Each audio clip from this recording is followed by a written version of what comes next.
Hey guys, so welcome back to yet another Malaysian Motoring review video. Actually, it's the first review video we've done since MCO, which is a pretty big deal because it means that over the last few months I've been doing basically or almost nothing when it comes to video reviews. So we're very glad to see that we can not only go back to normal, but we've got this, the Toyota RAV4. Now this is a very hotly debated model, because, well, the RAV4 is a very attractive package to begin with, as no doubt you can see there. It's a very pretty looking thing, certainly a very interesting entrant in the segment, but it is also the most expensive C-segment SUV on the market. So in this video, we are going to take a look around the new RAV4. We're going to talk about some of its features. We're going to take a look at its design. We're going to get it out on the road, take it out for a drive, and we're going to talk to you about whether or not the RAV4 justifies its price tag.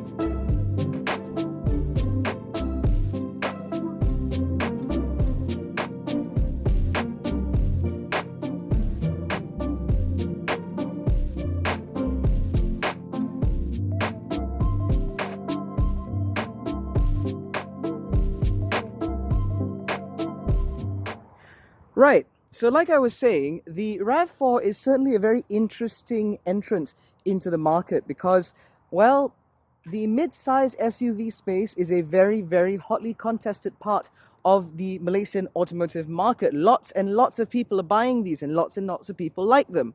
And it was very curious to us as to why UMW Toyota Malaysia took so long to bring this car in. We know that a car like this would be very popular with buyers, and yet, like I said, it took them a long time for it to get here. In fact, the last time we saw a RAV4 was in the early 2000s, and that was also coincidentally a fully imported vehicle, just like this one.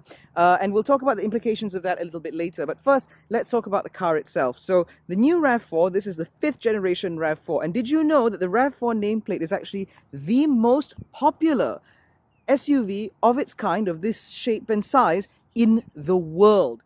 That's right, the Toyota RAV4 outsells all of its rivals, partly because it sort of invented this space. The urban soft-roader, as it were, was invented with this car. So because of that, it actually has a bit of a jump on its rivals. So it's done this whole soft-roader thing a lot longer than everybody else does, and it does it pretty well, even in this current generation. So previous generation RAV4s, at least for a couple of generations, have been available here, but they've only been available with importers, with reconditioned grey market importers. But this is fully imported by UMW Toyota Motors, and yeah, with official representation, it means that it gets a full warranty, it gets all of the features that you'd expect for this market, and then some. So, to continue talking about this car, one of the most important things about this car is actually what you can't see, and that's the platform. So underneath this is Toyota's new TNGA platform, or Toyota's new global architecture.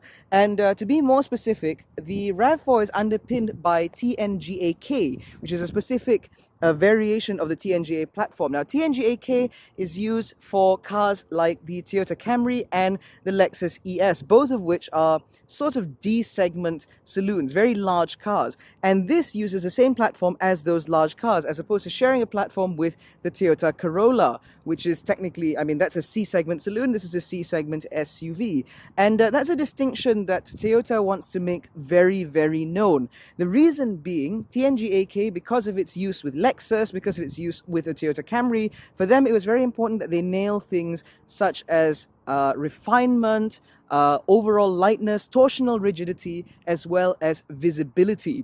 So as a result, you'll see some of the influences that TNGA has had over this car. So for example, in terms of the design, right, you notice that the wing mirrors are now mounted on the doors as opposed to up here, where they would normally be on some other cars. And the reason for that is, one, it's for aerodynamics. It allows the air to pass through here and generate a little bit less wind noise. But also, by mounting it down here, it means that you can have this little window. And as a result, from the driver's perspective, you can actually see down this corner, which, if I just try to show you, in the event of going around a corner, or even if you're trying to change lanes, just having a little bit more visibility through here to see sort of this area could be very helpful. On top of that, it also means that the pillars themselves are not very thick. So from the inside of the car, these pillars, they do not obstruct your view that much. And at the back, as you can see here, the pillars, these pillars themselves are not actually very big, and you have a pretty decent size quarter panel. So visibility from the inside is really not that bad.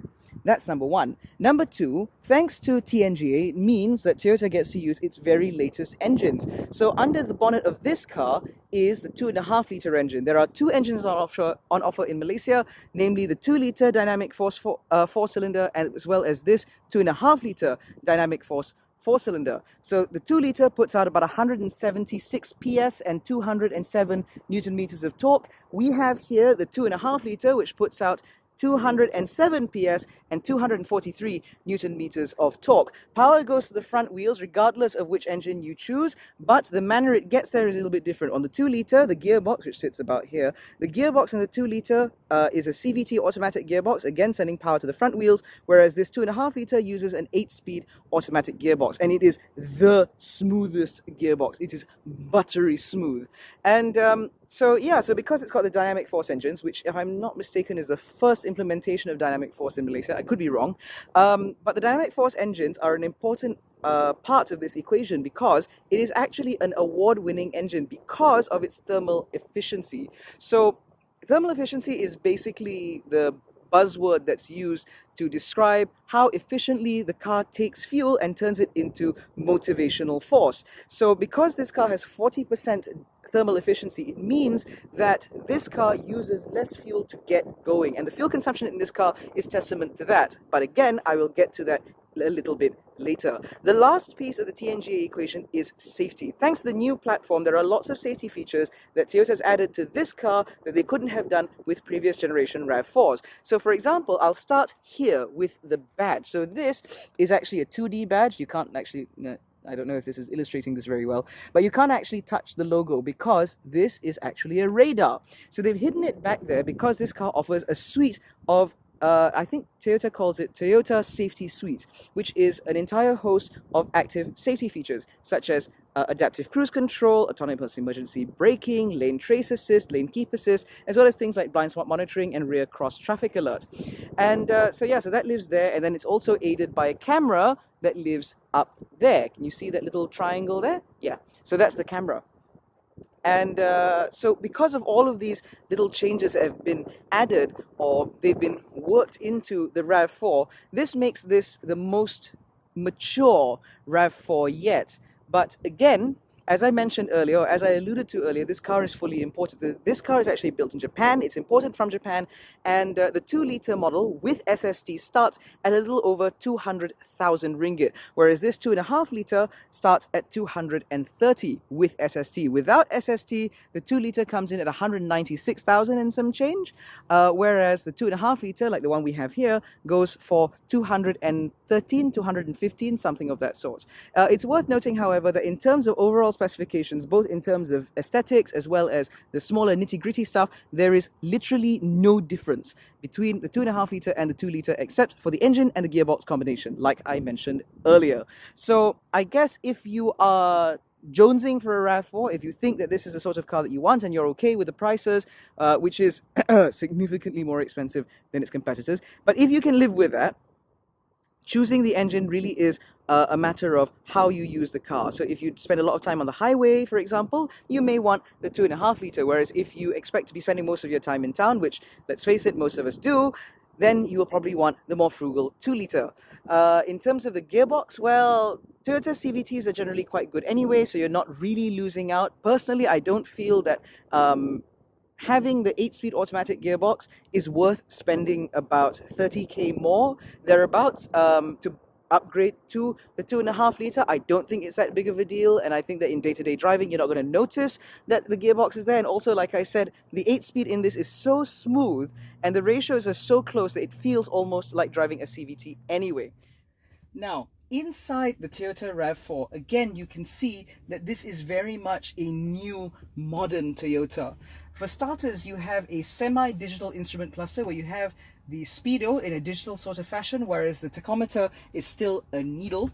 You also have this big freestanding touchscreen, which I think is really cool, and it also comes with Apple CarPlay and Android Auto, which is definitely a big deal in a Toyota. Now, the touchscreen itself is not that bad. The there's a delay between input and when the thing actually reacts to your input. So that's a little bit annoying, but you know, overall it is a very simple and easy system to use, so there's not very much complaints to be had. Now, aside from the infotainment system, looking at the rest of the interior, it is designed very, very well. You've got lots of soft touch materials on the dash and even on the dash front, and you even have this cool stitching down the front, so it looks really nice. And to help emphasize the fact that this is an SUV, so it's a little rugged, it's a little out there, you have these rubber sort of inserts that they put here, and it just makes the car look really tough. There are some scratchy plastics around the place, like down here, and even a little bit on the door card, sort of like here. But Toyota has been very smart with where they have employed soft touch materials. So everywhere you touch, like the dash front, that's soft. These armrests are soft, these armrests are soft, and even the grab handles on the doors have a little rubber insert down the side, again to help emphasize the quality that you get in the Toyota RAV4. And more importantly, this car also comes with ventilated front seats, which is excellent for the local market because it gets really warm sometimes, right? So this is a great way to help avoid a swampy butt. So now let's take a look at the back and see how that looks. So, in the back of the Toyota RAV4, it is a very comfortable place to be. So the tops of the doors are still soft touch, this lower area is still soft touch, and you still have the rubber inserts on the back of the grab handle. So this does feel nice and tough and chunky and solid. But more importantly, the rear end of this car feels really comfortable. So you have a couple of aircon vents in the middle, you've got some USB ports in the front, which also mirror the USB port as well as the Qi wireless charger up front. And you also have plenty of space. So there's pockets in the door for a drink or a bottle. You have a couple of cup holders back here, which is nice, and also the height is very nice to use just as an armrest. But these seats are really, really comfortable. So I am the national average height, whatever that is, and to be honest, there's plenty of legroom. This seat is set up in my driving position, and I have more than this much legroom, which is a lot more than you'll ever need, and I can actually stretch out and laze out like this, and I'm still really comfy. You also have plenty of headroom, which is really important as well. And more importantly, when I'm sitting here like this, I have sufficient under thigh support. So long distance trips in a RAV4 should be a pretty comfortable affair. Notably, the back seats also have ISOFIX mounts on the two outer seats, which means you can bring and install car seats in this car very easily. But if you have a child sitting back here, because of the design of the front seats, it might be a bit difficult for them to get a view out. So make sure that the seat is high enough so they can see out the side windows, because if they're looking just out front, they might get a little bit car sick.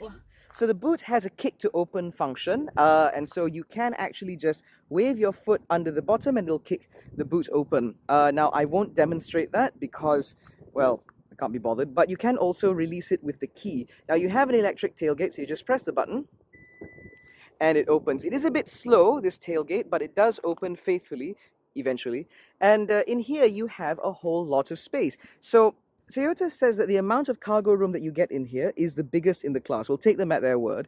But the reason why it's so enormous is because this car is based on TNGA-K, which is meant for like a bigger segment of cars. So you have a big boot, like a properly big boot. And this floor can be lowered to another level. This is going to look a bit clunky, so I'll apologize.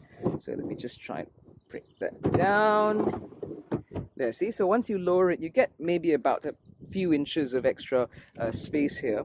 You can actually, if you pull these up and remove the tire inflator, this little space here is repeated on that side, and then you can actually stow the tonneau cover in the car, which is really, really practical. But it actually gets a little bit smarter than that. There's even more to it than that. So let's put this tire inflator kit back, and we'll stick this back in here. Like that. Right. Okay, so let's go back to this boot floor. So you think that it's just multi-level? Haha, there's more to it. You can actually flip the boot around. This is going to be very difficult to do one-handed, but I'm going to try anyway. Not good to do with strong wind behind you, because it turns into a massive sail. But yeah, so now that I've rather undelicately swapped that over, you have this harsh plastic on this side, which is excellent for when you're hauling durian and stuff like that, and you don't want the carpet to get dirty. So for example, if you were a cyclist, you can very easily stick your bike in here and you can put all the wheels on this side, or you can take off the front wheels on and leave them on this side so you won't dirty your car. That which I find really, really smart. Now, there is also a 12-volt socket in here, which you can find here, and it's a little bit of netting, but that's about it. There are no other sort of smart features back here. It's just a regular old boot. You can flip the seats down. They do split 60/40, as you can see here, and you can reach in and sort of flip them down from here, but there's no sort of switch back here to flip them down. So you have to either go there or you have to reach in to go and get it. But when you do flip them down, the seats do lie flat, which means it's very easy for you to pack it in. Driving this, there are a few things that jump out at you. First, compared to cars like the Proton X70, for example, and the Honda CR-V, this car is not turbocharged. So the 2.5 litre in this is naturally aspirated. It goes through an 8-speed automatic gearbox in this particular car. This is a 2.5. And like I said, because the mainstays in this market are now turbocharged, it means that when you get into a car like this, into an SUV like this, you kind of assume that it's going to be turbocharged. So it takes a little bit of adjustment now, and I assume, I would feel that if you are a buyer in the market and you go from one showroom to another, trying out all these cars, test driving all these cars, you will step into this feeling like, hey, this car tak ada turbocharger lah. It's something that you will notice.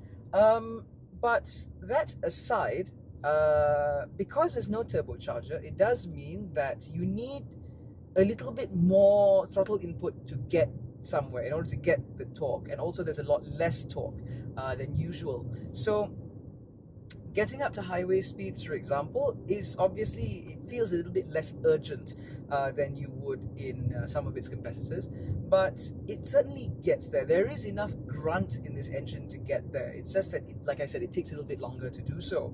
But more importantly, because this car is naturally aspirated, it means that you can rev it out, and this engine is quite rev happy if you need it to do so. Oh, that's the lane trace assist. If you need to rev this car in order to get up to speed, it can do so, and it's happy to do so. It's a very rev happy engine, and the gearbox responds relatively quickly too. But because it's a big naturally aspirated engine, it means it actually turns over at a relatively low speed. So even though I've been driving this car on highways at relatively high speed, as well as in town and stuff like that, it's still doing about 7.9 litres per 100 kilometers on average. And this is the number that I've gotten despite like it was jammed as hell on Friday, and then there was rain. It's been raining the whole weekend, and then when it rains, the traffic gets even worse. So despite all of that, this car is still consuming a pretty respectable amount of fuel, even though it's got a big engine. So there's, if you are attracted by the output numbers of this 2.5 litre, but you're afraid of the fuel consumption, worry not. The other benefit of having an NA engine is that it's a lot easier to maintain, and it's also a lot more reliable. So ask anyone with a turbocharged car and they'll tell you that, oh, the cost of servicing is a little bit higher because you have to change the oil regularly and you have to service the turbo. But with this, you don't have any of that. It's more of an old school driving experience in that sense. But it's like an old school driving experience, but you also have like brand new engine and brand new engine technology, which is cool. And so yeah, so that means that this is like it's a pretty nice package lah, if you ask me. Some people may argue that this car may have been better off with a turbocharged engine. I don't agree. I think this engine is pretty good, and I like the gearbox pairing as well. I would love to try the 2-litre CVT model just to see what that's like, but I suspect that it's not too different from this lah. When you do get up to speed, and when you do settle on the highway, once you start driving the car and you get used to it a little bit, a few things start standing out to you. First is the fact that this car feels really planted on the highway. A lot of people think that that has something to do with weight. It doesn't. It's just a perception. You think it has something to do with weight because the car feels heavy and planted on the highway. To that end, yes, this car certainly feels heavy and planted. It feels like it probably weighs about 15 tons, even though it actually doesn't. It's really, really good on the highway.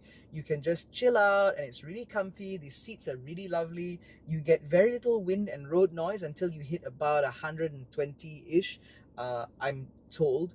Not that I drive like that. But the wind and road noise creeps in only at higher speeds. So when you're just driving around at normal highway speeds, about 110, it's relatively quiet. And the suspension is tuned really, really well. So, like I said earlier, like I said several times in this video already, this car is based off of TNGA, and what that means is this car has very good chassis rigidity.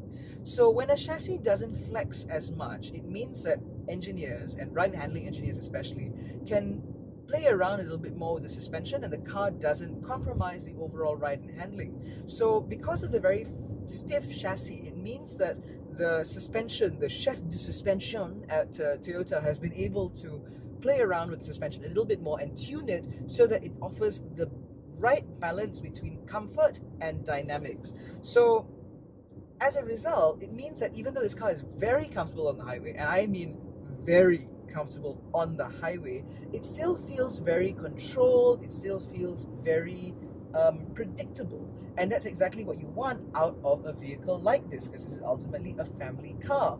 And I would assume that the majority of owners will be packing their families in the car, going out for a road trip on weekends and stuff like that. And so you want a car that's safe, that feels safe and stable on the highway to bring your family about in, and this car offers exactly that. Even though this is a high-riding SUV, cars like that Velfire can blow past and push air wherever the car doesn't feel like it's being pushed around.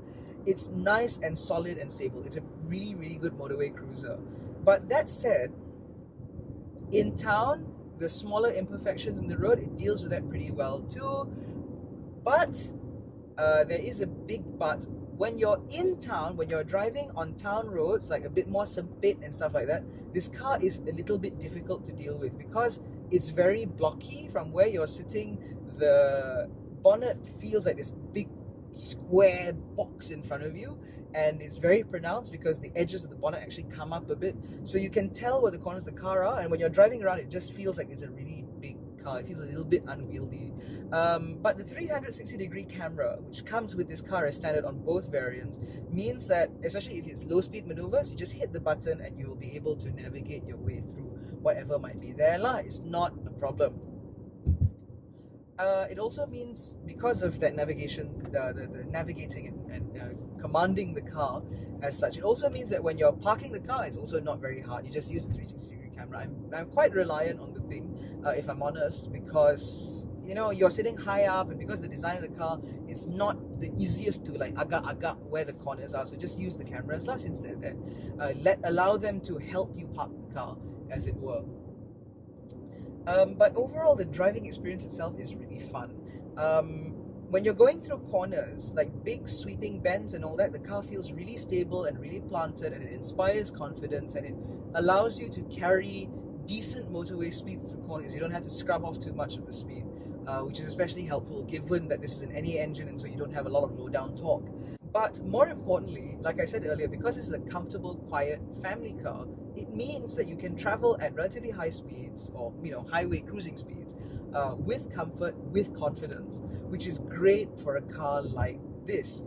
But the other thing that helps in this is when you're on the highway, you can use the Toyota Safety Suite, which means you have adaptive cruise control, you have lane keep assist, which means that when you hit the side of a lane, it will beep at you like it did earlier to me. And because the adaptive cruise control, it means that it will maintain a safe distance from the vehicle in front and maintain a speed that you set via the cruise control. So what that means is you just need to keep your hands on the wheel, and all of the accelerating and braking, almost all of the accelerating and braking, the car can do for you.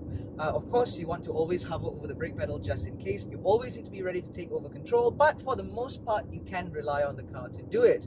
That said though, you need two hands on the wheel, not one. And if you take your hands off the wheel for more than a couple of seconds like that, the system will disengage. So as an overall package, it is a relatively appealing thing. But we need to talk about the price a little bit more. So the C segment SUV space in Malaysia is dominated by the Proton X70. Proton will claim that the X70 is the best-selling premium SUV, or whatever the words and jargon they use. But in essence, among C-segment SUVs, the X70 is the best-selling competitor by far, followed by the Honda CR-V. Now, the CR-V is this car's traditional competitor, its most traditionalist competitor, and that has a 1.5-liter turbocharged engine, CVT automatic, everybody knows that, and it also has the Honda Sensing Suite, which is like the same as the advanced driver assist features in this, but the CR-V is much cheaper. So the CR-V, I think it tops out at 160 something, or just under 170k, I think. Whereas this car starts, even with the SST exemption, it starts at 196,000 ringgit. And if you were to compare that to even the X70, for example, the X70 starts at under 100k. So you're looking at a price difference between this, the CR-V, you're looking at about what, 50,000 ringgit price difference. This and the X70, you're looking at 100,000 ringgit price difference, especially if you compare the 2.5-liter model like I'm driving now to the X70 Premium X, which is the most expensive X70 that you can get.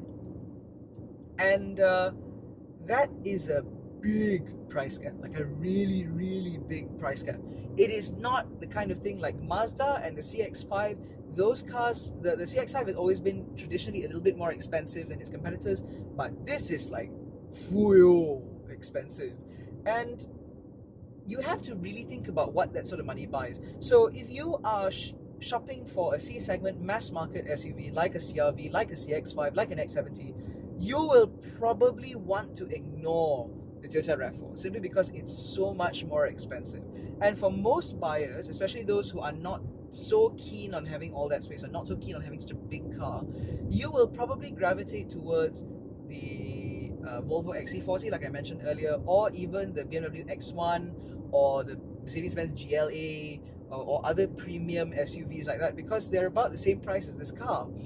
But what you have to bear in mind is this is fully imported from Japan, which is why it's so expensive, because taxes alone for this car are about 100k. So it's not, that's the main factor as to why this car is so expensive.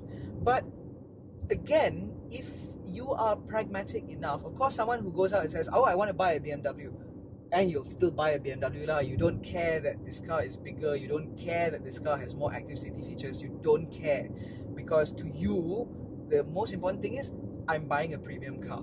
So if you want a premium car, then obviously you're not going to look at the RAV4 lah. And if you would even look at a Toyota, you'd probably be looking at the Toyota Harrier and not even the RAV4. And the Harrier, I think, is only like 10,000, 20,000 more expensive than this car.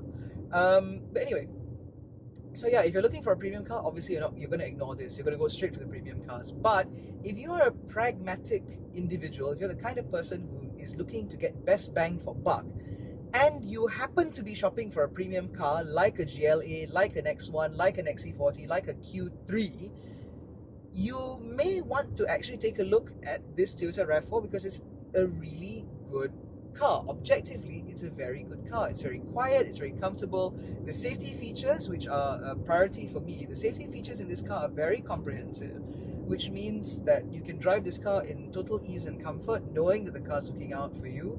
And the employment of good quality materials, such as the soft touch up here, the stitching, even the soft touch materials down here, and even on the dash and the dash front, it conveys a relatively premium experience, even though it is still a Toyota. And when you compare, again, objectively, when you compare the usage of materials and the features and stuff like that, the RAV4 actually does hold itself quite well against the premium compact SUVs. And it is slightly better, in terms of overall quality, it is slightly better than the Proton X70 and considerably better than the Honda CR-V. Oh, sun in my eyes. And so to that end, when you're driving this car, like I said, when you take the overall quality of the cabin and the overall quality of the materials and you pair that to the really confident driving experience that this car gives you by being really planted and solid feeling on the highway at high speed or even at like town speed also, it means that you get the sensation that, hey, this is a really good car, this is a high quality vehicle that is built well, that should last me for a long time. And of course you have the legendary Toyota reliability lah. So you put all those factors together and the RAV4 doesn't seem so bad. Yes, it is more expensive than the competitors by a long shot, but that's not really its fault because this car is fully imported. But if you look at it objectively, this is a very, very good proposition. Another set of buyers that this car can target is actually those looking at bigger SUVs like the Hyundai Santa Fe, even the Toyota Fortuner, and what's the other one called? The Kia Sportage. Because those cars are 7-seaters, right? So if you don't want a 7-seater, if you just want a 5-seater, big 5-seater, this would be a pretty good proposition. Because what you lose in the extra 2 seats, you gain in terms of overall practicality because you have a bigger boot and you have lots of space in the back seat. They don't slide. The second row doesn't slide back and forth, which the 2 Korean cars definitely do. But honestly, I don't know how often people are really sliding those seats. So in terms of general usability, this is fine.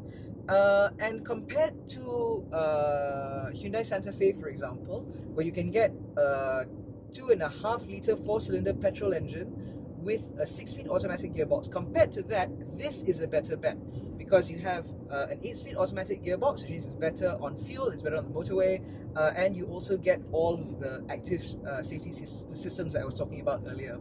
So again, to summarize, yes, the Toyota RAV4 is here in its latest generation, and yes, it is a little bit expensive. But is it worth it? If you're after a high quality machine with plenty of space to fit 5 people and all their luggage, with active safety features and pretty decent reliability to boot, then yes, you will definitely want to look at the Toyota RAV4, at least consider it. But if you're looking for better bang for buck, if value for money is a major priority to you, then sadly, no, the Toyota RAV4 is probably not going to do it for you. But does that mean that it's a bad car? Absolutely not. I definitely think that the RAV4 is a damn good car. It's a good thing that UMW Toyota brought it in. I think it's high time that UMW Toyota brought it in. And I certainly hope that there's enough demand from the local market for UMW Toyota Motors to invest in local production of not only the RAV4 but other TNGA-based models such as the Toyota Camry as well as the Corolla and the CHR. I think it'd be worthwhile. These cars are really excellent and it would be great if they could fight on a level playing field. Anyway, thanks so much for watching. We hope that as you're watching this video, you are well and keeping safe and maintaining social distancing and maintaining very high levels of hygiene and staying away from people and wearing masks and so on.